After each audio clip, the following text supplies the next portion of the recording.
Hello, this is Chuck Carnevale, and I'm the Chuck in the Markets Up Chuck. One of the real purposes of this website is to identify very attractively valued stocks that investors can research deeper that offer the potential to generate high rates of return because the businesses are sound and the valuations are very attractive. And today I've got a very interesting investment option for those of you who are seeking a high total return with a dividend kicker, and that investment is Royal Caribbean Cruise Lines. So let's take a look at the business behind the stock here and look at Royal Caribbean's operating history going back to 1998. I want you to notice that the orange line here on this graph represents, in this time frame, a PE ratio of 15, and that would be a theoretical fair value for the business. And the cruise industry was relatively flat from a standpoint of growth over this time frame coming out of the Great Recession of 2008 and 2009. But there is one caveat here. In the 2001 recession, you will see that the company did have an earnings drop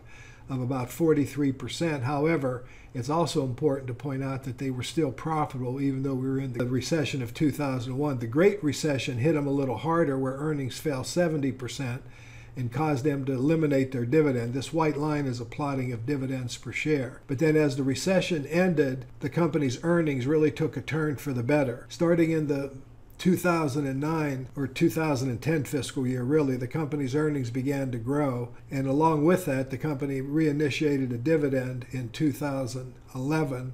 And I want you to notice that first dividend was 20 cents a share, but then it grew to 44 to 74, $1.10, $1.35, and $1.71 last year, and it's forecast to pay $1.96. That's incredible rate of dividend growth. But if we just look and focus in on these last several years here, I want you to notice the earnings growth rate has gone up 2.5-fold or more. It's been growing at 25% a year. These are the annual rates of earnings growth for each year here listed below. And so the company's really moved into a growth phase. I think part of that has to do with demographics. The baby boomers has taken to cruising in a big way. Cruising offers one of the best values in the vacation industry, and this is one of the better run and better thought of cruise lines out there.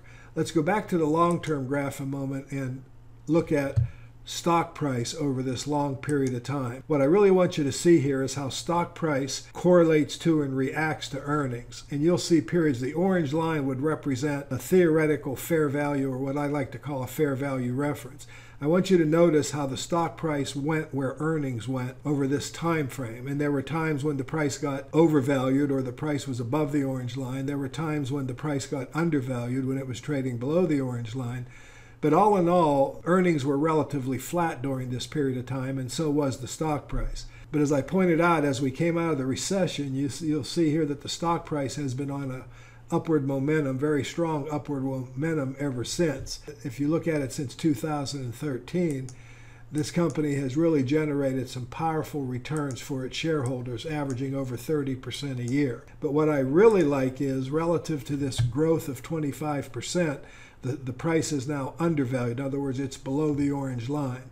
So let's take a look at forecasting here a little bit and see what the analysts are looking at for this company going forward. The company's reasonably well followed. There are over 20 analysts that generally are giving earnings estimates or forecasts on the company. There are 22 analysts forecasting more than 18% growth for this fiscal year. There are 23 analysts forecasting an additional 15% for 2018, and then another 18+% for 2019. So if you use that as a barometer and look at the rate of return potential, for example, going out here to the end of 2019, if this company continues to track earnings like it has historically, you could see 20% compound rates of return going forward.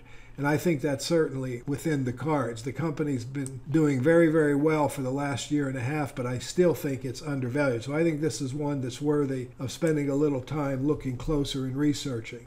The dividend growth record, as I previously pointed out, has been extraordinary. Let me increase this a little bit so you see the full measure of their dividend growth. As I pointed out, they started out paying 20 cents a share. Their dividend has grown over 50% since they started paying one again, and that's really important from a standpoint of a continuously rising stream of income.